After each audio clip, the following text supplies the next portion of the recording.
Terima kasih untuk Anda yang masih bergabung bersama dengan kami dan di segmen ini kita akan review bagaimana jalannya perdagangan di sepanjang hari ini di mana indeks harga saham gabungan menguat signifikan dan sudah menguat di atas 1% pemirsa di perdagangan perdana di tahun 2025. Dan kami ingatkan kembali Anda masih bisa berpartisipasi di WhatsApp interaktif kami di 0812 di 8788 di 37223 seperti yang tertera di layar televisi Anda nantinya.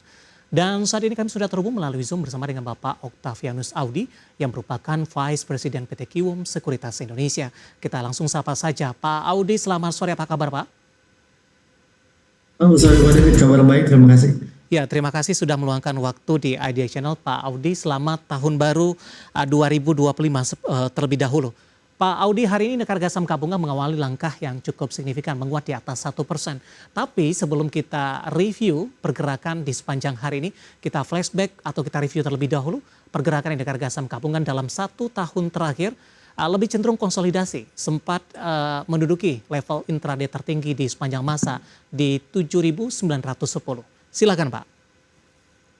Ya, jadi sebenarnya kalau kita recap sedikit ya, di 2024 ini memang sentimennya cukup banyak dan memang cukup tough gitu ya untuk pasar saham, terlebih dengan dinamika politik, lalu juga ada beberapa kebijakan ekonomi makro yang memang masih tidak stabil. Dan juga kalau kita lihat di tahun 2024 ini memang banyak sekali negara-negara termasuk Indonesia dan Amerika Serikat melakukan pemilihan presiden, dan memang ini sedikit membuat sedikit turbulence dari sisi politik gitu ya, dinamikanya cukup kuat. Dan ya pada akhirnya investor kecenderungan memang lebih main safe gitu ya, lebih mencari alternatif yang memang memberikan yang lebih low risk gitu ya. Dan kalau kita lihat memang di IHSG secara year to date minus 2,6%, dan memang ini sudah dielaborasi juga lebih jauh oleh para investor. Memang kecenderungan kita lihat trennya investor ini masuknya adalah ke beberapa alternatif aset yang memang lebih low risk gitu ya. Tapi memang yang cukup menariknya adalah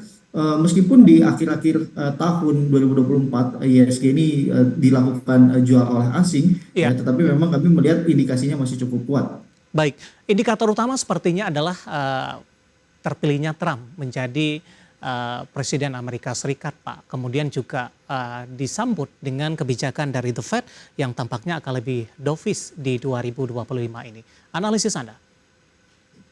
Ya, betul. Jadi memang kalau kita lihat petanya gitu ya, pada saat election dan sudah terpilih ya, walaupun belum ada inaugurasi, tapi memang yang menjadi kekhawatiran pasar pada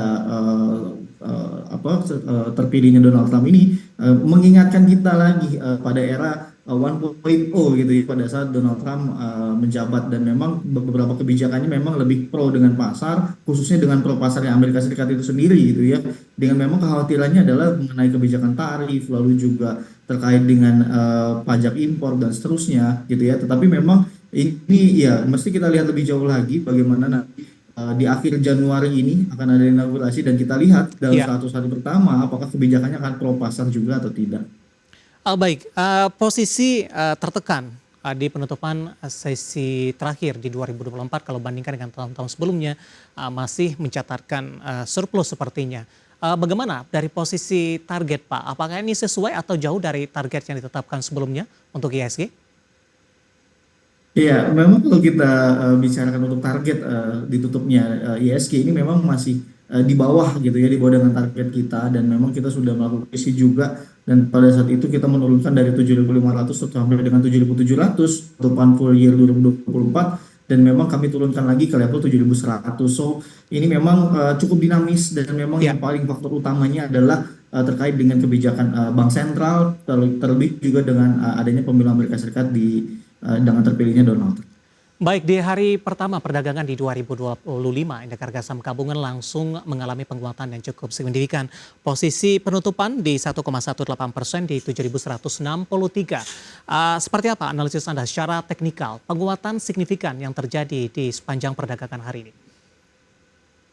Iya, cukup baik sekali ya. Kalau kita lihat memang secara volume transaksi hari ini juga sudah mulai di atas rata 20 harinya, dan juga sudah terkonfirmasi. Sebenarnya kami membutuhkan konfirmasi hari IHSG bisa bergerak at least 7.100, dan akhirnya buktikan gitu ya, di-proven oleh market dan akhirnya ditutup di 7163 dengan indikator-indikator yang kami lihat RSI sudah mulai terjadi penguatan, lalu Iya. juga masih di potensi terjadi golden cross. Kami melihat ini sudah sangat baik sekali di hari pertama ini dengan memang target resisten mutlak gitu ya untuk dalam waktu ini adalah 7215 atau sama dengan itu adalah MA 10 harinya dan untuk nextnya adalah kami juga percaya resisten berikutnya adalah di level 7320 untuk ISG kita. Baik, jangka pendek arahnya akan kemana? Besok perdagangan pekan ini cukup pendek, besok sudah sampai kembali di akhir pekan. Kalau kita flashback di 2024, indeks harga saham gabungan lebih cenderung bergerak fluktuasi, naik signifikan satu hari, kemudian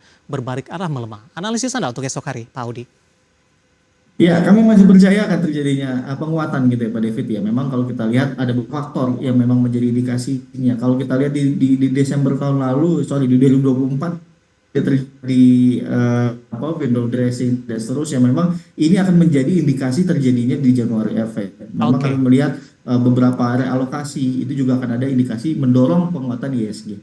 Baik, Pak Audi, hari ini penguatan indeks harga saham gabungan ditopang oleh saham-saham big cap baik di perbankan, kemudian juga beberapa saham dari grup Prayogo Pangestu, dari teknologi big capnya juga hari ini menopang dan juga dari properti. Ada Pani yang hari ini juga melaju cukup kencang. Tapi saya mau ke brand terlebih dahulu, Pak Audi. Hari ini mengalami penguatan intraday tadi sempat menguat di atas 3%, di penutupan di 9475, intraday hari ini di 9825. Dan istimewanya adalah brand kembali tercatat sebagai emiten yang nilai kapitalisasinya kembali menjadi yang terbesar ini. Kali ini kembali menyalip dari saham BBCA. Analisis dan rekomendasi untuk brand atas pencapaian di hari ini. Iya, jadi sebenarnya kalau kita lihat dan kita ingat gitu ya tahun 2024 ini memang menjadi tahunnya emiten konglomerasi gitu ya kalau kita baca narasi besarnya dan memang ini masih cukup di cukup positif juga oleh pasar dengan adanya indikasi penguatan yang berlanjut. Kami masih melihat ada tendensi atau penguatan gitu ya potensinya. Kalau misalkan bisa menutup gap di 10.600, kami melihat ada potensi indikasi penguatan berkelanjutan gitu ya. Tetapi memang jika dia akan tertahan, maka antisipasi untuk support yang mesti dijaga saat ini adalah di level 9 ribuan. Jadi memang masih cukup butuh konfirmasi untuk brand saat ini berlanjut, at least bisa sampai dengan di 11.000 atau di 12.000. Rekomendasinya seperti apa, Pak Audi, di awal tahun ini untuk brand? Iya, kalau untuk brand kami masih lebih spekulatif. Mungkin kalau untuk yang baru masuk sobat investor IDX Channel ini boleh menyesuaikan alokasinya lebih bertahap gitu ya, bisa 20%. Nanti ditambah lagi jika memang sudah break atau setidaknya at least sudah mulai bergerak di 10.200 atau 10.300, ini bisa averaging up lagi.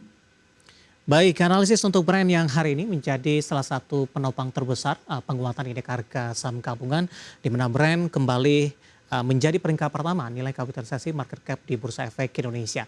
Dari saham grup Prayogo Pangestu, Pak Audi, tak juga bisa dipungkiri hari ini indeks harga saham gabungan juga ditopang oleh penguatan beberapa saham perbankan big cap, Pak.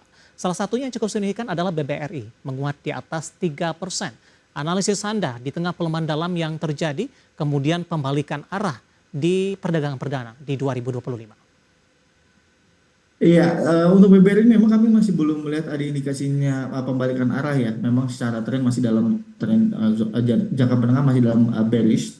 Tapi memang untuk konfirmasinya adalah ketika dia sudah melewati 4.300, kami melihat ada indikasi penguatan dengan resisten berikutnya bisa sampai dengan di 4.550 dengan terjadi penguatan pada indikator MACD dan juga RSI. So ini sudah mulai cukup baik sekali gitu ya. Tetapi memang yang perlu dibatasi adalah support yang mesti dijaga di level 4.050. Baik, ada Bapak Kasmudin dari Medan, Sumatera Utara menanyakan saham BBRI, support dan resistennya, terutama dalam menghadapi perdagangan di minggu depan, Pak. Singkat saja, Pak Audi. Ya, untuk support tadi ya, kami melihat di 4.050, untuk resisten kami bertahan ada di 4.300 dan nextnya adalah di 4.550. Ini boleh dijadikan beberapa resisten ke depan. Oke, analisis untuk BBRI yang hari ini ikut menjadi penopang, menguat di atas 3% dan sekaligus tadi menjawab pertanyaan Bapak Kasmudin dari Medan ini, Sumatera Utara. Dan lagi-lagi keputusan investasi tetap ada di tangan pemirsa IDX Channel. Dan pemirsa kita akan jeda kembali, nanti kita akan coba lihat saham-saham pilihan apa saja yang direkomendasikan dan sekaligus update penutupan perdagangan di sesi kedua di hari ini. Kami akan segera kembali sesaat lagi.